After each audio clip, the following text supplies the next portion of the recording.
Welcome, friends, to Hold the Line. I'm Buck Sexton. Let's dive right in. With less than 11,000 votes separating President Donald Trump and Joe Biden, the media has called the race in Arizona for the former vice president. Trump campaigns also dropped its lawsuit in that state seeking a review of ballots, so it's safe to say that Arizona will likely remain in the Biden column. Media outlets are also calling the race in Georgia, a little over 14,000 votes separating the candidates in that state. Of course, a hand recount is still outstanding there. So that's it, right? Time for a Joe Biden presidency and the, quote, return to normalcy that we've heard so much about. What the heck is a return to normalcy? Let's think about this for a moment. We have a mainstream media that ran for 4 years with a Russia collusion conspiracy theory meant to undermine a presidency, and now they're acting like we just go back to everything being fine, as if none of that happened. We don't remember the Golden Showers dossier. We don't remember any of this. CNN, MSNBC, New York Times, Washington Post, they were all pushing this stuff. And now they want us to go back to normal. You mean where they say that Republicans are racists and bigots and they use every authoritarian impulse that the left can come up with to try to silence us? Is that the normalcy they want? Let's all understand, it's likely that Joe Biden is going to be the next president. It's not done yet, not a done deal. Trump is still going through the process, completely legitimately, looking at these legal challenges, bringing them to courts, and responding as needed. But hold on a second. I thought they wanted unity. I want unity and normalcy. Can't you just feel all the unity and normalcy that's all over the place now as we're about to head into lockdowns? And as, oh, that's right, they're still running around talking about how Trump is a Nazi. Here's CNN. Play it. This week, 82 years ago, Kristallnacht happened. It was the Nazis' warning shot across the bow of our human civilization that led to genocide against a whole identity. And in that tower of burning books, it led to an attack on fact, knowledge, history, and truth. After 4 years of a modern-day assault on those same values by Donald Trump, the Biden-Harris team pledges a return to norms. Ah, there's your normalcy, folks. Trump is Hitler. After this election, when it looks like Joe Biden even won, they're never going to let this go because they think that's normal. They have normalized the insane. That's one of the problems with Trump derangement syndrome. It's not something that just fades away because Trump won't be the president. Doesn't look like he's going to be the president for 4 more years. They still have this insane urge to demonize the other side. We're not wrong. We don't disagree. We're evil. And this isn't a new thing. Remember the Obama administration? Obama's favorite game to play, right, was to say that, there's one side, his side, that was really good, smart, doing all the right things. Want to help the folks. You want to help the folks, right? That's what we'd always hear. And then there's another side of the evil Republicans who are kind of racist, who were opposing things like, socialized medicine, right? That was all because of the evils of republicanism. Not that we have a different idea about how to go forward in the future.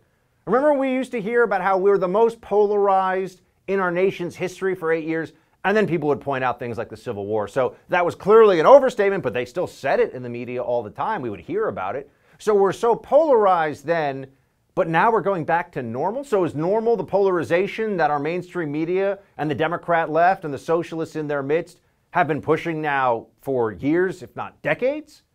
Is that the normal we're going to go back to? I have a feeling we're all going to look back at this moment in time and say, gee, they weren't serious, were they? They don't think that this means that we forget everything that's happened and we bend the knee and do what they say because, one, that's not happening. We remember Kavanaugh. We remember Russia collusion. We remember the way big tech and the mainstream media created this unholy alliance of information suppression in order to help that was true too, to help Barack Obama, to help Joe Biden, Barack Obama's former vice president, get elected. We've seen all of this happen. We're not about to abandon this. We're not going to say, you know what, you're right. Let's start tabula rasa, clean slate, nothing else to think about or worry about, folks. We're all going to come together here. We're going to come together with what? With amnesty? We're going to come together with more lockdowns? I've been calling this for months. They're not going to give up the power that they have. We'll talk more about this on the show today, but they're not going to say, you know what? We've learned that lockdowns, whether they work in theory or not, they don't work in practice. So we should not do these things. We should not have the heel of government on small businesses' backs anymore. We should not allow this to continue. This is not the role, certainly, of the federal government or of state and local governments. But no, you kidding me? They get to control you even more than they would if they passed the Green New Deal. This is a dream come true for them. That's the normalcy they are promising you. What's that third way? What's that middle path that Biden and Harris have articulated going forward?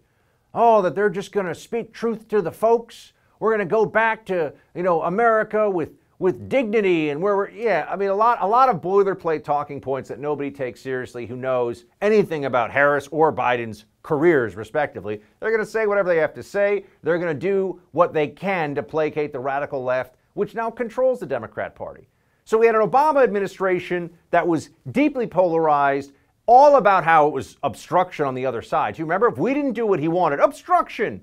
Other people thought of that as the separation of government powers, and that gridlock that they kept complaining about was actually meant to control the impulses that some have, particularly progressives, to remake America, right? To fundamentally transform the country. The vision of the founders prevented Obama from entirely going through with that. And all we heard from the media, the Democrats, was complaining, and then we got to a pen on a phone and that whole thing, right? They started moving past what we had thought were the agreed rules of the game. Gee, kind of like an election.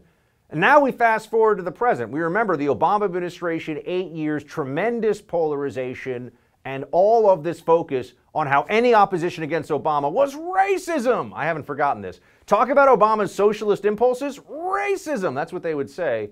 Now we've got a Biden, I keep wanting to say Harris-Biden. I swear that's an accident. This Biden-Harris administration that is likely coming in. Please don't send me angry emails about how it's not a done deal. I know, but I'm looking at the facts. I'm looking at the trajectory right now. And they're promising us what exactly? They're making lists of people that they want to punish when the new administration comes into power. They want to chase former Trump people out of public life with the new administration. Well, they think this is a form of reconciliation? No, this is what you get in authoritarianism. This is what you get from people who are used to having their way, only their way, and when it hasn't been that way, they're looking for some revenge. And political revenge, my friends, is going to be the order of the day if the Democrats can get away with it. But then that goes to the other point of normalcy. Perhaps Democrats should understand that Donald Trump in political life, that's going to be normal too. Trump supporters, MAGA, those red hats they despise so much, it's not going anywhere. If anything, we'll be in this unified opposition. They want unity. Trump supporters are unified. Trump voters feel that surge of unity right now, facing an unprecedented threat to our liberties from the lockdowns that are constantly enforced upon us and jammed down our throats by liberals whenever they can get a moment to get away with it. Right? That's where we have unity. We're not going to have some moment of come together under the Biden-Harris administration. It's not going to happen. We all know that. But Trump isn't going anywhere either. That is part of the new normalcy that they will not be able to easily deal with. That's what they're seeing right now.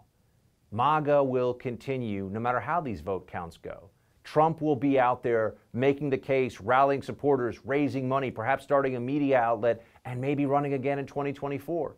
Or anointing someone else to run as the standard bearer of his movement. We've got over 70 million votes for Donald Trump in a pandemic year when the media, as we showed you, has been actually comparing him to Hitler for 4 years. And he still got more votes than any other Republican in history, and he got a bigger share of the Latino and black vote as a Republican than anybody in 50 years. They think this movement's going away? No.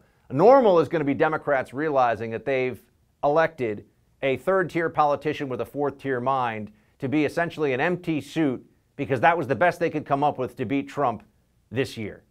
They're going to be ruining the day, my friends. We'll have to continue to focus in on what that normalcy for them will look like going forward. Trump's not going away.